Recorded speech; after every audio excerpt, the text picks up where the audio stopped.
Assalamualaikum warahmatullahi wabarakatuh. Selamat bertemu dengan saya, Sri Nanti. Pada kesempatan kali ini, kita akan mencoba mentelaah sebuah jurnal dengan menggunakan format IMBRAD.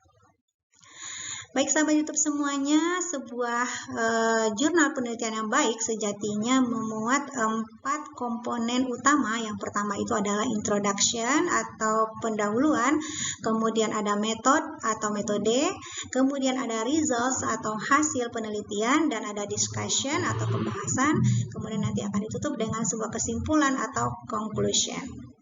Nah, pada kesempatan kali ini saya sudah memilihkan sebuah jurnal penelitian yang akan kita bahas bersama-sama ya dengan menggunakan format IMBRAD.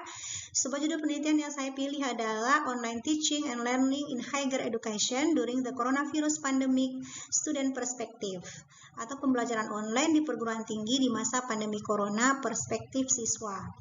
Nah, jurnal ini ditulis oleh Claudio Coman bersama teman-temannya, dan sepertinya ini satu tim penelitian yang dipublish pada Desember 2020 di jurnal Sustainability. Ini data dari jurnalnya. Kemudian kita akan lihat ya di bagian introduction apa saja yang terdapat di bagian introduction dari jurnal ini ya. Nah, di bagian introduction sejatinya itu memuat bidang kajian yang akan dikaji oleh si peneliti. Nah, di dalam hal ini peneliti meneliti bidang kajian mengenai pembelajaran daring di masa pandemi. Berikut lagi di dalam sebuah introduction, sejatinya kita juga bisa menemukan apa konteks atau latar belakang dari penelitian tersebut. Nah, kalau dalam riset ini, latar belakang penelitian yang dikemukakan oleh si peneliti adalah untuk melihat persepsi siswa tentang pembelajaran daring di masa pandemi, karena diduga sudah terjadi pergeseran paradigma yang besar tentang pembelajaran online semasa pandemi sebagai pembelajaran alternatif dari pembelajaran secara tradisional sebelum pandemi. Nah, berikutnya lagi, di dalam bagian introduction itu juga biasanya terdapat peta ringkasan penelitian terdahulu yang relevan dengan topik penelitian.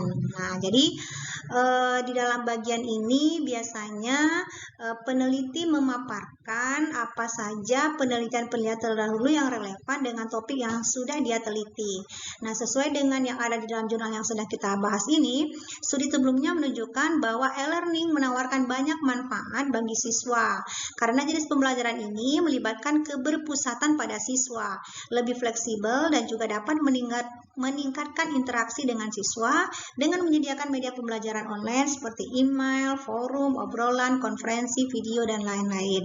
Nah, namun ya ketika menggunakan platform e-learning juga ada beberapa elemen yang mungkin dianggap sebagai hambatan dalam proses belajar siswa, seperti motivasi siswa yang menurun, kemudian umpan balik yang tertunda, atau bantuan karena fakta bahwa guru tidak selalu tersedia pada saat siswa mungkin membutuhkan bantuan saat belajar, atau perasaan terisolasi karena kurangnya kehadiran fisik teman sekelas. Nah, jadi intinya di sini adalah penelitian-penelitian terdahulu itu mengungkapkan e-learning atau pembelajaran daring itu ada keuntungan dan juga ada kekurangan.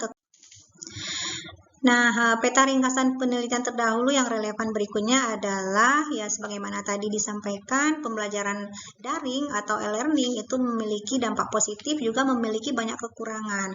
Nah, pada riset yang lain juga ditemukan sebenarnya kendala-kendala tersebut dapat diatasi dengan bantuan guru yang harus menyesuaikan strategi pengajaran mereka dengan kebutuhan siswa. Dengan demikian juga dengan pihak sekolah ya atau universitas harus berjuang mencarikan solusi terhadap kendala-kendala yang ditemukan. Nah, jadi riset-riset terdahulu menjelaskan bahwasanya pembelajaran e-learning itu memiliki dampak positif, memiliki kendala, dan pada intinya kendala-kendala itu sebenarnya bisa dicarikan solusinya. Nah, pada bagian introduction berikutnya, biasanya peneliti juga memberikan pemaparan tentang research gap atau kekosongan atau celah yang sedang dia isi di dalam riset yang sedang dilakukannya. Jadi barangkali mungkin si peneliti membaca temuan-temuan dari riset sebelumnya, kemudian dia mendapatkan kekurangan-kekurangan dari riset sebelumnya. Nah, itulah yang sedang dia isi sekarang atau dilakukan riset sekarang di dalam penelitiannya ini. Nah, di dalam jurnal ini, peneliti memberikan pemaparan tentang research gap yang sedang dia teliti adalah bahwa peneliti menganggap penting, kemudian menganggap relevan, dan perlu untuk menganalisis apakah siswa telah beradaptasi dengan e-learning dan apakah mereka puas atau tidak puas dengan pengalaman belajar secara online tersebut. Nah, selanjutnya bagian yang sejatinya juga ada di dalam bagian introduction adalah alasan atau rasional kenapa peneliti melakukan penelitian tersebut. Nah, di dalam riset yang sedang kita teliti ini, dengan mempertimbangkan aspek-aspek yang sudah dipaparkan sebelumnya tadi ya, kenapa dampak-dampak positif pembelajaran e-learning, kemudian kekurangan-kekurangannya, dan solusi yang sebenarnya bisa diberikan untuk mengatasi kekurangan-kekurangan tadi, maka peneliti percaya ya bahwa transisi ke e-learning dapat sangat mempengaruhi proses pendidikan dan persepsi siswa tentang penggunaan lingkungan online dalam proses belajar mengajar.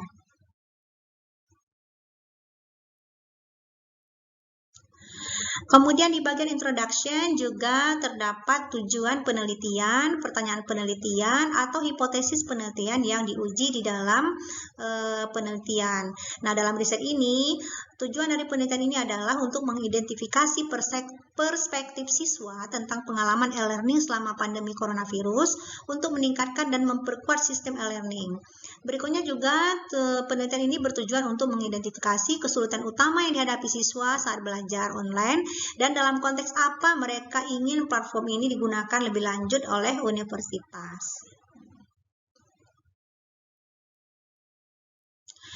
Baik, bagian yang berikutnya adalah metode.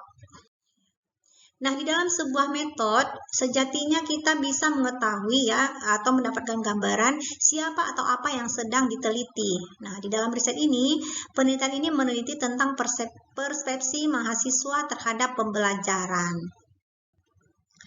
Nah, pada bagian metode, kita juga bisa melihat apa jenis penelitian yang sedang digunakan. Apakah penelitian kualitatif atau penelitian kuantitatif.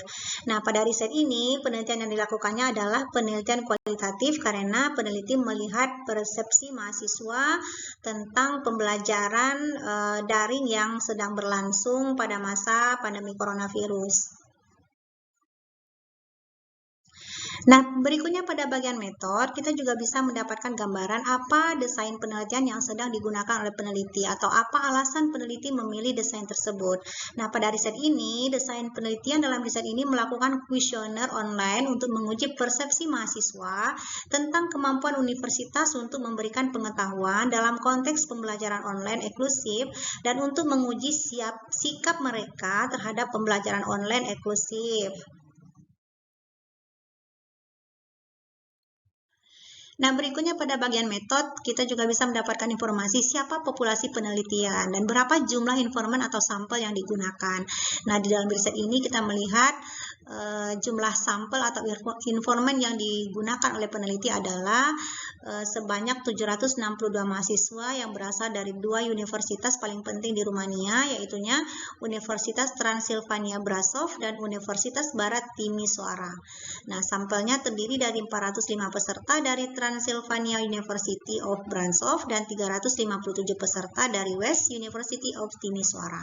Jadi di dalam bagian ini boleh dijelaskan sejelas-jelasnya berapa pesertanya, kemudian jenis kelaminnya, kemudian jenis pendidikannya dan segala macamnya itu boleh dipaparkan. Kita akan dapatkan informasi ini di bagian metode. Nah, berikutnya pada bagian metode biasanya juga kita bisa mendapatkan informasi teknik sampling apa yang digunakan dalam penelitian ini atau bagaimana prosedur yang digunakan untuk memilih informan. Nah, pada penelitian ini peneliti menggunakan teknik non-probabilitas untuk memilih sampel dari penelitian yang sedang ditelitinya. Kemudian pada bagian metode juga kita bisa melihat apa teknik pengumpulan data atau alat instrumen pengumpul data di dalam sebuah penelitian. Nah, di dalam riset ini alat instrumen yang digunakan adalah berupa data kuesioner yang akan diisi oleh sejumlah mahasiswa yang berasal dari 2 universitas yang ada di rumahnya tadi. Kemudian data ini dianalisis dengan menggunakan IBM SPSS Statistik versi 23. Oke, pada bagian metode kita juga bisa menemukan prosedur penelitian yang sedang digunakan oleh peneliti. Nah, di dalam riset yang sedang kita teliti ini, bentuk prosedur penelitiannya adalah mahasiswa atau informan itu diminta mengisi kuesioner. Nah, kuesioner ini berisi pertanyaan-pertanyaan dengan skala Likert ya. Skala Likertnya ada di sana, bentuknya iya atau tidak, atau sangat kecil atau sangat besar, kemudian lebih sulit atau kesulitan yang sama atau kurang sulit, dan lain sebagainya. Nah, pertanyaan-pertanyaan ini mengacu kepada jawaban pertanyaan penelitian yang diajukan oleh peneliti, yaitu bagaimana persepsi mahasiswa tentang cara perguruan tinggi berhasil memberikan pengetahuan dalam konteks pembelajaran online eksklusif. Kemudian pertanyaan berikutnya adalah bagaimana persepsi siswa tentang kemampuan belajar dan mengasimilasi informasi dalam konteks pembelajaran online eksklusif. Kemudian pertanyaan yang berikutnya adalah bagaimana persepsi mahasiswa tentang penggunaan platform e-learning dalam proses pembelajaran online eksklusif. Komponen berikutnya dalam sebuah jurnal adalah results atau findings atau hasil dari penelitian. Nah, pada bagian result atau hasil penelitian, sejatinya kita bisa menemukan deskripsi temuan atau hasil penelitian berdasarkan pertanyaan penelitian atau hipotesis yang diajukan oleh peneliti. Nah, ada 3 pertanyaan penelitian yang diajukan oleh peneliti atau hipotesis yang diajukan. Yang pertama itu adalah bagaimana persepsi mahasiswa tentang cara perguruan tinggi mengelola dan memberikan ilmu dalam rangka pembelajaran online eksklusif. Maka temuan penelitian berdasarkan pertanyaan penelitian ini adalah yang pertama, universitas, guru, dan siswa tidak siap untuk berubah mendadak ke pembelajaran dan pengajaran online secara eksklusif, tetapi mereka mencoba menemukan strategi untuk beradaptasi dan memenuhi tantangan baru. Nah, berikutnya lagi, perguruan tinggi sebenarnya tidak memiliki kapasitas teknis untuk menyediakan kondisi optimal untuk pembelajaran online. Berikutnya lagi, temuannya adalah guru tidak memiliki keterampilan teknis yang diperlukan dan mereka tidak berhasil dalam waktu singkat untuk menyesuaikan gaya mengajar mereka atau untuk berinteraksi dengan baik dengan siswa di lingkungan online untuk memastikan standar yang tinggi dari proses pengajaran. Nah, temuan berikutnya adalah agar proses pengajaran berlangsung secara efisien secara online, keseimbangan antara tugas teori dan praktik, serta pemberian tugas sesuai dengan jumlah waktu yang tersedia yang dimiliki siswa sangatlah diperlukan. Pertanyaan penelitian berikutnya adalah bagaimana persepsi siswa tentang kemampuan belajar dan asimilasi informasi dalam rangka pembelajaran online. Nah, temuan peneliti sebagai jawaban dari pertanyaan penelitian ini adalah mahasiswa sarjana lebih banyak menyebutkan bahwa pengajaran online jauh lebih sulit daripada pengajaran offline. Siswa lebih terbuka terhadap penggunaan lingkungan online untuk proses belajar mengajar secara umum, memiliki tingkat kepuasan yang lebih tinggi dengan pengalaman belajar online eksklusif selama pandemik. Kemudian hasil penelitian juga mengungkapkan bahwa siswa master lebih terbuka untuk menggunakan lingkungan online dalam proses pembelajaran dan mereka lebih puas dengan pengalaman online mereka. Pertanyaan penelitian berikutnya adalah bagaimana persepsi siswa tentang penggunaan platform e-learning. Nah, temuan peneliti sebagai jawaban dari pertanyaan penelitian ini adalah pada pertanyaan terbuka tentang kesulitan yang dihadapi saat menggunakan platform, ternyata tidak ada siswa yang menyebutkan bahwa platform itu sulit. Nah, dengan demikian dapat disimpulkan bahwa sebelumnya mahasiswa itu telah menggunakan platform dan tidak melaporkan kesulitan dalam menggunakannya dan juga dalam mengoperasikan instrumen yang disediakan. Berikutnya bagian keempat dalam sebuah jurnal adalah discussion atau pembahasan. Pada bagian discussion, kita dapat menemukan deskripsi ringkasan temuan umum atau temuan utama dalam sebuah penelitian. Nah, dalam riset yang sedang kita teliti ini, hasil penelitian ini mengungkapkan bahwa hanya persepsi kemudahan penggunaan dan manfaat yang dirasakan tidak cukup untuk menentukan siswa menggunakan platform e-learning. Seperti yang disarankan oleh penelitian lain, hasil riset juga menunjukkan bahwa model penerimaan teknologi atau teknologi acceptance model dapat ditingkatkan dengan mempertimbangkan beberapa faktor eksternal seperti kondisi teknis yang ditawarkan oleh universitas, kondisi teknis siswa, gaya mengajar guru, keterampilan teknis guru, dan interaksi antar siswa dan guru melalui platform. Nah, pada bagian discussion berikutnya ya kita dapat juga melihat perbandingan hasil temuan yang sudah diteliti oleh peneliti ini dengan temuan-temuan pada peneliti yang relevan sebelumnya. Nah, dalam hal ini kita mendapatkan informasi bahwasanya dalam riset ini ada beberapa temuan yang ternyata sejalan dengan hasil penemuan peneliti terdahulu. Nah, diantaranya adalah berkenaan dengan kelemahan pembelajaran online. Itu sejalan dengan yang ditemukan oleh peneliti yang sedang melakukan riset ini. Kemudian juga sejalan dengan penelitian yang lain yang menunjukkan bahwa siswa menganggap pendidikan online memiliki nilai yang rendah daripada proses tradisional. Ya, mereka lebih memilih penggunaan platform e-learning yang dikombinasikan dengan pengajaran atau pembelajaran tatap muka secara tradisional. Itu sejalan juga dengan penelitian sebelumnya. Kemudian ditemukan juga bahwasanya universitas belum siap untuk menerapkan pengajaran dan pembelajaran online secara eksklusif. Dan temuan ini konsisten juga dengan hasil penelitian lainnya, sementara penelitian lain menentukan bahwa interaksi yang buruk dengan guru adalah salah satu masalah utama yang ditemukan oleh siswa. Berikutnya pada bagian discussion juga dideskripsikan biasanya oleh peneliti apa keterbatasan-keterbatasan atau kekurangan-kekurangan yang ada di dalam riset yang sedang dia lakukan. Maka di dalam riset yang sedang kita teliti ini, keterbatasan dalam penelitian ini adalah studi hanya dari sudut pandang siswa saja. Kemudian sampelnya diambil secara non-probabilitas dan hanya dilakukan di 2 universitas di Rumania. Dengan demikian, hasilnya tentu tidak dapat digeneralisasikan ke seluruh sistem pendidikan yang ada di Rumania. Berikutnya pada bagian discussion, biasanya peneliti juga menuliskan rekomendasi yang bisa menjadi masukan bagi orang yang membaca atau peneliti berikutnya untuk melakukan riset selanjutnya. Nah, di dalam riset yang sedang kita teliti ini, peneliti menyampaikan rekomendasi penelitiannya adalah bahwa kepada para pembaca terkait dengan kekurangan pada penelitiannya ini untuk dilengkapi dalam riset selanjutnya adalah bagaimana universitas beradaptasi dengan pengajaran dan pembelajaran online dan bagaimana guru beradaptasi terkait dengan gaya mengajar, interaksi dengan siswa, dan lain sebagainya. Itu bisa menjadi rekomendasi yang disampaikan oleh si peneliti untuk dilakukan riset selanjutnya untuk menyempurnakan hasil riset yang sudah ditelitinya ini.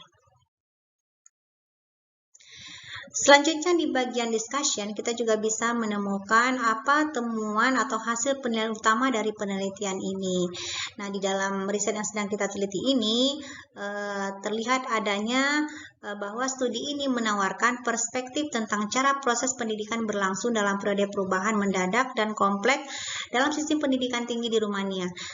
Dengan demikian, tidak tertutup kemungkinan bahwa setelah periode adaptasi dan pengenalan siswa dan guru yang lebih lama dengan lingkungan online, kualitas proses pembelajaran akan meningkat dan persepsi siswa tentang pembelajaran online menjadi lebih positif dan sejalan dengan studi yang lainnya. Jadi di sini intinya adalah ya dengan adanya adaptasi yang dilakukan oleh guru, kemudian juga oleh siswa, kemudian juga oleh pihak sekolah atau universitas, maka nanti dalam jangka waktu yang lama mungkin ya persepsi siswa itu terhadap memandang pembelajaran daring itu bisa berubah. Pada bagian discussion kita juga bisa menemukan deskripsi atau sumbangan temuan penelitian ini terhadap keilmuan yang relevan. Nah, di dalam riset yang sedang kita teliti ini, penelitian ini berkontribusi pada pengembangan proses e-learning karena memberikan informasi tentang kegunaan metode tertentu yang digunakan untuk menyampaikan pembelajaran, waktu yang dihabiskan untuk menyelesaikan tugas dan proyek, isi pembelajaran, dan juga keluhan siswa. Kemudian juga rekomendasi dan preferensi untuk teknik pengajaran yang bisa dilakukan di sekolah atau di universitas.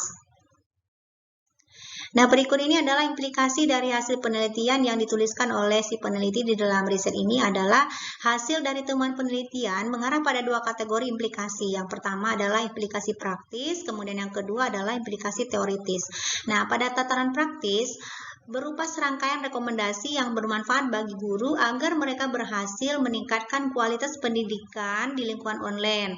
Kemudian implikasi lainnya pada tingkat teoritis adalah sebuah kesimpulan kajian-kajian yang dilakukan sebelum adanya pandemi dan penggunaan platform e-learning dapat dikembangkan lagi dan ditingkatkan lagi di masa-masa yang akan datang. Nah, bagian berikutnya adalah abstrak. Nah, bagian abstrak ini biasanya kita temukan di awal jurnal ya. Nah, apa saja yang terdapat di dalam bagian abstrak ini? Pada bagian abstrak itu biasanya juga dideskripsikan apa yang menjadi latar belakang dilakukan penelitian. Nah, di dalam riset ini, di bagian abstraknya dijelaskan bahwasanya adanya berbagai persepsi siswa tentang pembelajaran daring di masa pandemi, kemudian dampak positif dan kekurangan, serta solusi yang mungkin bisa dilakukan untuk meminimalisir kekurangan-kekurangan yang ada, maka dianggap perlu untuk melakukan studi atau melihat kembali persepsi siswa atau mahasiswa terhadap pembelajaran daring selama sudah terjadi periode adaptasi terhadap kondisi-kondisi yang ada. Kemudian di dalam abstraknya juga dijelaskan tujuan penelitiannya adalah untuk melihat bagaimana perguruan tinggi mengelola pembelajaran dan melihat persepsi siswa tentang pembelajaran online dan menggunakan platform e-learning selama pembelajaran daring atau selama terjadinya pandemi virus corona berlangsung. Kemudian di bagian abstrak juga disebutkan metodenya atau bagaimana penelitian ini dilakukan. Nah, di dalam riset ini juga disebutkan di bagian abstraknya bahwasanya penelitian ini dilakukan dengan melakukan survei online berdasarkan kuesioner semi terstruktur. Kemudian juga di bagian abstrak biasanya diberikan deskripsi singkat tentang temuan penelitian yang diperoleh oleh si peneliti. Nah, di dalam riset ini abstraknya berisikan hasil penelitian yang mengungkapkan bahwa lembaga pendidikan tinggi di Rumania tidak siap untuk pembelajaran online secara eksklusif. Nah, dengan demikian keuntungan dari pembelajaran online yang diidentifikasi dalam penelitian lain tampaknya berkurang nilainya, sementara kelemahannya menjadi lebih menonjol. Nah, hierarki masalah yang muncul dalam pembelajaran online berubah dalam konteks krisis akibat pandemi ini. Masalah teknis adalah yang paling penting. Nah, diikuti oleh kurangnya keterampilan teknis guru dan gaya mengajar mereka yang tidak sesuai dengan lingkungan online. Nah, itu adalah deskripsi umum hasil penelitian yang disampaikan oleh peneliti di dalam abstrak jurnal pada awal jurnal ini. Kemudian pada bagian abstrak juga akan tergambar nantinya apa maksud dari temuan penelitian atau rekomendasi yang bisa disampaikan berdasarkan temuan penelitian. Nah, di dalam riset ini terlihat di bagian abstrak bagaimana universitas beradaptasi dengan pengajaran dan pembelajaran online dan bagaimana guru beradaptasi dengan gaya mengajar online perlu untuk dikaji pada riset berikutnya. Nah, ini adalah sebuah rekomendasi yang disampaikan oleh peneliti di bagian abstrak dari jurnal yang sedang kita teliti ini. Baik, berikutnya saya akan paparkan tentang summary atau garis besar secara keseluruhan isi dari hasil riset jurnal yang sedang kita bahas ini. Riset ini meneliti tentang persepsi mahasiswa dalam pembelajaran online selama pandemi corona di 2 universitas di Rumania pada tahun 2020. Penelitian ini dilatar belakangi dari beragam persepsi mahasiswa tentang pembelajaran online. Penelitian relevan menunjukkan pembelajaran online memberi manfaat positif dan sebagian lainnya mengungkapkan banyak kekurangan. Penelitian ini adalah penelitian kualitatif, kemudian data penelitian berupa hasil kuesioner yang diisi oleh 762 mahasiswa yang secara sampelnya diambil secara probabilitas. Kemudian hasil penelitian ini mengungkapkan bahwa lembaga pendidikan tinggi di Rumania tidak siap untuk pembelajaran online secara eksklusif. Dengan demikian, keuntungan dari pembelajaran online yang diidentifikasi dalam penelitian lainnya tampaknya berkurang nilainya, sementara kelemahannya menjadi lebih menonjol. Kekurangan penelitian ini adalah hanya melihat persepsi dari sudut pandang siswa saja, dan jumlah sampel hanya dari 2 universitas. Kemudian riset di masa depan yang dapat dilakukan adalah melihat bagaimana adaptasi universitas dan guru terhadap pembelajaran online dengan jumlah sampel yang mungkin bisa diambil lebih banyak lagi atau lebih luas lagi. Nah, apa sebenarnya research gap yang ada di dalam jurnal penelitian ini?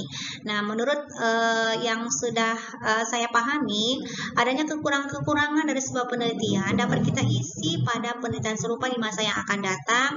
Itulah yang disebut dengan research gap, yang bisa diisi oleh peneliti berikutnya. Nah, sebuah penelitian sejatinya berawal dari research gap yang kita temukan dari hasil peneliti terdahulu. Begitupun sebaliknya, sebuah penelitian yang baik sejatinya menyisakan gap untuk peneliti berikutnya. Nah, research gap dalam penelitian ini adalah studi hanya dari sudut pandang siswa saja, kemudian sampel yang digunakan diambil secara non probabilitas dan hanya dilakukan di 2 universitas yang ada di Rumania. Maka untuk riset selanjutnya, gap ini bisa diisi oleh peneliti yang nanti bisa melengkapi kekurangan-kekurangan yang ada di dalam riset ini. Baik, demikian saja yang bisa saya sampaikan tentang paparan bagaimana caranya kita menganalisis sebuah jurnal dengan menggunakan format IMBRAT. Semoga bermanfaat bagi kita semuanya. Terima kasih sudah melihat video ini. Saya ucapkan Assalamualaikum warahmatullahi wabarakatuh.